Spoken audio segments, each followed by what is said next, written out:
Plus பக்கங்கள். Hi friends, இது மாலிகாவின் கேளுங்க கதை கேளுங்க. மானஸ் எழுதிய வானவில் நெஞ்சங்கள், அத்தியாயம் 98. நாட்கள் நகர்ந்தன. கிரி தன் கல்லூரி வாழ்க்கையை சந்தோஷமாக நடத்தி கொண்டிருந்தான். இப்பொழுதெல்லாம் நினைத்த நேரத்திற்கு சத்யாவை அழைத்து பேசினான். ஏனெனில் அவளுக்கு அதிகம் வேலையெல்லாம் இருப்பதில்லை. பெரும்பாலும் சும்மாதான் இருந்தாள். அதனால் அவளுக்கு எந்த தொந்தரவும் இருக்காது என்று நினைத்த நேரத்தில் அவளோடு பேசிக்கொண்டிருந்தான் கிரி. ஓரளவிற்கு நன்றாகவே உடல் தேறிவிட்டாள் சத்யா. ஆனாலும் கடினமான வேலைகளை அவள் செய்ய வீட்டில் யாரும் அனுமதிக்கவில்லை. மருத்துவமனையில் இருந்து வந்ததிலிருந்து இதோ இன்று வரை அவள் துணிகளை கூட முரளிதான் துவைத்து கொண்டிருந்தான். தான் துவைத்து தருவதாக நித்யா கூறியும் மறுத்துவிட்டான் முரளி. உனக்கு ஏற்கனவே வேலை அதிகமா இருக்கு, அதில் இதையும் சேர்த்து ஏன் போட்டுக்கிற? நான் பார்த்துக்கிறேன், ஃப்ரீயா விடு என்று விட்டான். மேலோட்டமான வேலைகளை மட்டுமே செய்து கொண்டிருந்தாள் சத்யா. வேலை எப்படியும் அதிகமாக இருக்கும், நித்யாவிற்கு கஷ்டமாக இருக்கும் என்று சொல்லி தான் கொஞ்சம் நன்றாக தேரும் வரையாவது வேலைக்கு ஆள் வைத்து கொள்ளலாமா என்று முரளியிடம் தயங்கியபடி கேட்டாள் சத்யா. வீடு கூட்ட, துடைக்க, பாத்திரம் விளக்க இதற்கு மட்டுமாவது ஆள் வைத்து கொள்ளலாம் என்று அவள் கூற, அவனோ யோசனையோடு வேண்டாம் என்று மறுத்துவிட்டான். எதுக்குங்க இவ்வளவு பிடிவாதம்? அவளும் பாவம் தானே, வேலைக்கு போயிட்டு வந்து எல்லாத்தையும் எப்படி செய்வா? அது ஏனோ வேலைக்காரர்களை உள்ளே விட அவனுக்கு மனதே வருவதில்லை. வேண்டாம் சத்யா, நம்ம வீட்டில் சாதாரணமாக நடக்கிற விஷயங்கள் கூட வெளியில் தப்பாக போயிடும். எனக்கு அது பிடிக்கிறதே இல்லை. சந்தோஷமோ வருத்தமோ எதுவாக இருந்தாலும் நம்ம வீட்டுக்குள்ளேயே இருக்கணும் என்றான். அப்போ நித்யா பாவம் இல்லையா? வாடிய முகத்தோடு கேட்ட அவளை கண்டு புன்னகைத்தான் முரளி. உன் தங்கச்சி மேலே அவ்வளவு பாசமா? கிண்டலான புன்னகையோடு அவன் கேட்டான். பின்ன இல்லையா என்றாள் கோபமாக. சிரித்தான் அவன். நீங்கள் என்ன வேணும்னாலும் சொல்லிக்கோங்க, நித்யான்னா எனக்கு எப்பவும் அவ்வளவு இஷ்டம். சின்ன வயசுல இருந்தே தனியாக வளர்ந்தவ நான். என் கூட ஒருத்தி பிறந்திருந்தா எப்படி நான் ஃபீல் பண்ணியிருப்பேனோ அது நித்யா கிட்ட தான் எப்பவும் எனக்கு கிடைக்கும். நீங்கள் சொன்ன மாதிரி கிரி லைஃப்பை செட்டில் பண்ணதுக்கப்புறம் இந்த வீட்டை விட்டு போகும்போது யாரை ரொம்ப மிஸ் பண்ணுவனோ இல்லையோ, நித்யாவையும் கிரியையும் ரொம்ப மிஸ் பண்ணுவேன். என்னை கொஞ்சுவா, கெஞ்சுவா, மிரட்டுவா, அதட்டுவா, சண்டை போடுவா, இப்படி என்னையே சுற்றி சுற்றி வருவா. அவ இல்லாமல் இருக்கிறது கொஞ்சம் கஷ்டம்தான். பெருமூச்சு விடுத்தாள் சத்யா. சரி விடு, அவ பண்றதையெல்லாம் நான் பண்ணிடுறேன் என்றான் சிரித்து கொண்டே. செல்லமாக தன் கணவனை முறைத்தவள் அவளும் சிரித்து விட்டாள்.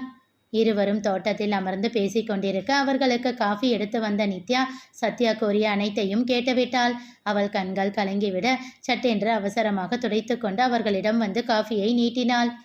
என்ன இது, விடிஞ்சும் விடியல, இந்த காலங்காத்தால 2 பேரும் உட்காந்து ரொமான்ஸ் பண்ணிக்கிட்டு இருக்கீங்களா? அங்கே நான் வேலை செய்ய தனியாக கஷ்டப்பட்டுக்கிட்டு இருக்கேன். இந்நேரத்தில் உங்களுக்கு ரொமான்ஸ் தேவையா? மாமா, காஃபி குடிச்சிட்டு வந்து எனக்கு ஹெல்ப் பண்ணுங்க என்றாள் கோபமாக. அவர் எதுக்குடி? இரு, நான் வரேன் அவசரமாக சொன்ன சத்யாவை இடுப்பில் கையை வைத்து முறைத்தவள். ஏன், அவர் பண்ணக்கூடாதா? இப்போ வேலையெல்லாம் கற்றுக்கிட்டாதானே நீங்கள் 2 பேரும் தனியாக போனதுக்கு அப்புறம் உங்களுக்கு எல்லாத்தையும் செஞ்சு கொடுக்க முடியும் என்றாள். அப்படியே ஒன்று போட்டேன்னா அவருக்கு வேலை செய்ய தெரியாதுன்னு யாரு சொன்னா? சமையல் கூட சூப்பராக செய்வார். ஓ அப்படியா? அப்போ ஏன் இதுவரைக்கும் ஒரு வேலை கூட செஞ்சதே இல்லை? புன்னகைத்தான் முரளி. ஏன், அவர் பண்ணுற வேலையெல்லாம் பத்தாதா? இன்னும் அடுப்படியில் வேற வந்து வேகணுமா? சத்யாவின் கோபத்தை கண்டு உள்ளுக்குள் அவளுக்கு சிரிப்பு வந்தாலும் வெளியில் காட்டாமல் உதட்டை சுழித்து கூறினாள். அடேங்கப்பா, ஊர் உலகத்தில் இல்லாத புருஷனை தான் நீங்கள் வச்சிருக்கீங்க பாருங்க. பார்த்து பத்திரம், நல்லா உங்க முந்தானையிலேயே முடிச்சு வச்சுக்கோங்க என்று நொடித்தபடி சொல்லிவிட்டு உள்ளே சென்றாள். போடி என்றவள். திமிர பார்த்தீங்களா இவளுக்கு என்றாள் முரளியிடம் கோபமாக. சத்யா, அவ விளையாடுறாமா என்றான் சிரித்தபடி. அவள் திகைத்து போய் பார்க்க சட்டென்று அவள் தலையை அழுத்தி கொஞ்சியவன். அவ உண்மையிலேயே பேசுறாளா இல்லை விளையாட்டுக்கு பேசுறாளானா கூட தெரியாம நீ எப்படிதான் இத்தனை வருஷம் அவ கூட இருக்கியோ? ஆனாலும் உண்மையிலேயே நித்யா பாவம்தான் என்று சொல்லிவிட்டு சிரித்தவாறு எழுந்து செல்ல அவனை ஏகத்துக்கும் முறைத்தாள் சத்யா. இன்னும் சற்று உரத்த சிரிப்போடு உள்ளே வந்தவன் நித்யாவோடு உதவி செய்ய கேட்டான். வேண்டாம் அம்மா, நான் சும்மா விளையாட்டுக்கு தான் சொன்னேன் என்று சொல்லி சிரித்தாள்.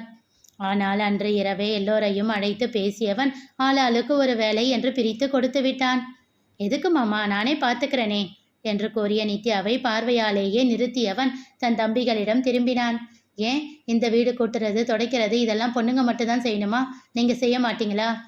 ஐயோ, அப்படியெல்லாம் இல்லைண்ணா, நாங்கள் என்ன வேலையாக இருந்தாலும் செய்கிறோம், நாங்கள் முடியாதுன்னு சொல்லவே இல்லையே என்றனர் மூவரும் கோரஸாக.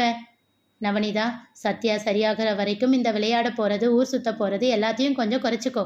நித்யா சொல்லலைனாலும் என்ன வேலை ஏதுன்னு கேட்டு எல்லாத்தையும் செஞ்சு பழகு. சரி அண்ணா. நந்து, நீயும் கொஞ்சம் ஒர்க் கம்மி பண்ணிட்டு அவ கூட சமையல்ல ஹெல்ப் பண்ணு. சரி அண்ணா. வேணும், சென்டரில் வேணும்னா இன்னும் ஒரு ஆள் எக்ஸ்ட்ராவாக வேலைக்கு போட்டுக்கிட்டு கொஞ்சம் வந்து பிள்ளைங்களையும் நித்யாவையும் பார்த்துக்கோ. சரி அண்ணா. அதன் பிறகு நித்யாவின் வேலைகள் வெகுவாக குறைந்துவிட்டன. எப்போதும் சத்யா இருக்கும்போது செய்யும் வேலைகளை விட கொஞ்சம் மட்டுமே அதிகமாக செய்து கொண்டிருந்தாள். அதன் பிறகு எல்லாமே சுமூகமாக சென்று கொண்டிருந்தது. ஒரு நாள் மாலை சத்யாவிடம் கேட்டுக்கொண்டிருந்தான் முரளி. இப்போ ஓகேவா? உன் தங்கச்சிக்கு ப்ரெஷர் அதிகமாக இல்லை? எல்லாத்தையும் சரி பண்ணிட்டேன், சந்தோஷம்தானே என்றவனை கழுத்தோடு அணைத்து கூறினாள். உங்களால் மட்டும் எப்படித்தான் எல்லாத்துக்கும் சரியான தீர்வை கண்டுபிடிக்க முடியுதோ தெரியல என்று அவனை மெச்சிக்கொண்டாள். சத்யாவின் மகிழ்ச்சி நிறைந்த முகத்தை கண்டு இவனும் மகிழ்ச்சியாக சிரித்தான். அப்போது சத்யாவின் கைபேசி ஒலித்தது. கிரிதான் வீடியோ காலில் அழைத்தான். என்ன, உன் கொழுந்தனுக்கு உன் ஞாபகம் வந்துடுச்சா? நீங்க வேற, இப்போ எல்லாம் அடிக்கடி பேசுறான், எப்போ நேரம் கிடைச்சாலும் கூப்பிடுறான்.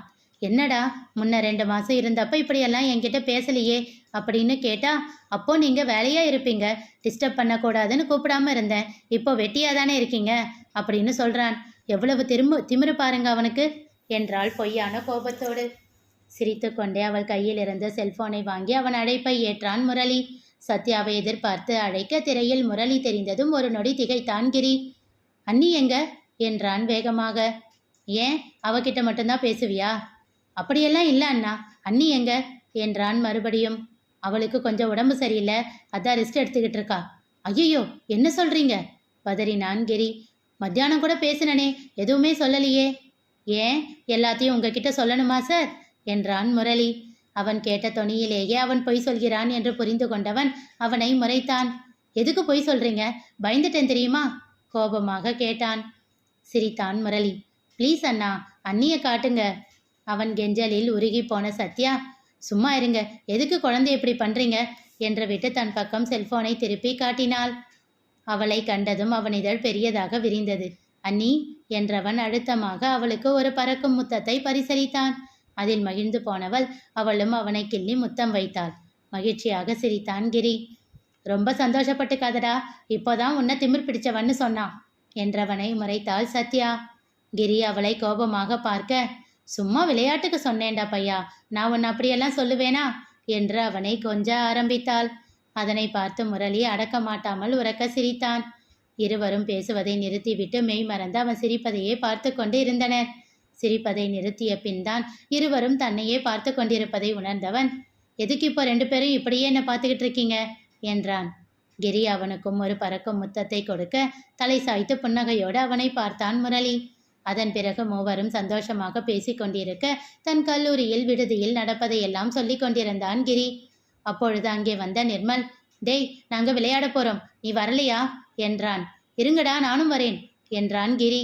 நீ உன் அண்ணன் அண்ணியை கொஞ்சிட்டு நிதானமா வா, நாங்க போறோம் என்று சொல்லிவிட்டு அவன் சென்றான். டேய் இருங்கடா என்று கையை நீட்டி அவனிடம் கத்தினான் கிரி. ஓகே அண்ணா, அண்ணி பை, நான் விளையாட போறேன் என்று அவசரமாக போனில் முகத்தை திருப்பி கூறியவன் அப்பொழுதுதான் அவர்கள் இருவரின் பார்வையையும் கவனித்தான். அவன் வலக்கையில் இருந்த காப்பை இருவரும் பார்த்து கொண்டிருக்க அதனை கண்டவன் ஒரு நொடி திகைத்தான். அவசரமாக கையை இறக்கி கொண்டான். டேய் பையா, அது என்ன புதுசா இருக்கு, கையில காப்பு, யாரு வாங்கி கொடுத்தா, ஏது உனக்கு என்றாள் சத்யா. அது அண்ணி, ஃப்ரெண்ட்ஸ் வாங்கி கொடுத்தாங்க. சொன்னவனின் பார்வை முரளியிடம் சென்றது. அவனோ அவனை ஸ்கேன் செய்வது போல் தொலைக்கும் பார்வை பார்த்து கொண்டிருக்க உள்ளுக்குள் நடுங்கினான் கிரி. வேண்டாண்டா, போய் சொல்லாத, அப்புறம் ஒவ்வொரு தடவையும் அண்ணனை ஃபேஸ் பண்ண பயந்து சாகணும், உண்மையை சொல்லிடு. அவன் மனசாட்சி அவனை உசுப்ப மறுபடியும் முரளியின் முகத்தை நோக்கினான். அப்போதுதான் சத்யாவும் முரளியின் முகத்தை பார்த்தாள். அவன் பொய் சொல்றானாங்க என்று கேட்டாள். அவன் ஆம் என்பதை போல் தலையசைத்தான். அதன் பிறகு சத்யாவும் எதுவும் கேட்கவில்லை, அமைதியாக அவனை பார்த்து கொண்டிருந்தாள். சில நிமிடங்கள் மௌனத்திற்கு பிறகு, சரிடா, நீ போய் விளையாடு என்றாள் சத்யா. இருவரையும் ஒரு பார்வை பார்த்தவன், ஒரு நிமிஷம் அண்ணி என்று விட்டு எழுந்து வெளியில் வந்தான். அப்போதுதான் மதன் அங்கே வர, மதன், நான் இன்னைக்கு விளையாட வரலடா, நீங்க போங்க என்று சொல்லிவிட்டு மீண்டும் வந்து தன் கட்டிலேயே அமர்ந்து கொண்டான். அண்ணி, இந்த காப்பை ஃப்ரெண்ட்ஸ் கொடுக்கல என்றான். அதை அவனுக்கு தந்தது யார்? தெரிந்து கொள்ள தொடர்ந்து கேளுங்க, கதை கேளுங்க. மீண்டும் சந்திப்போம்.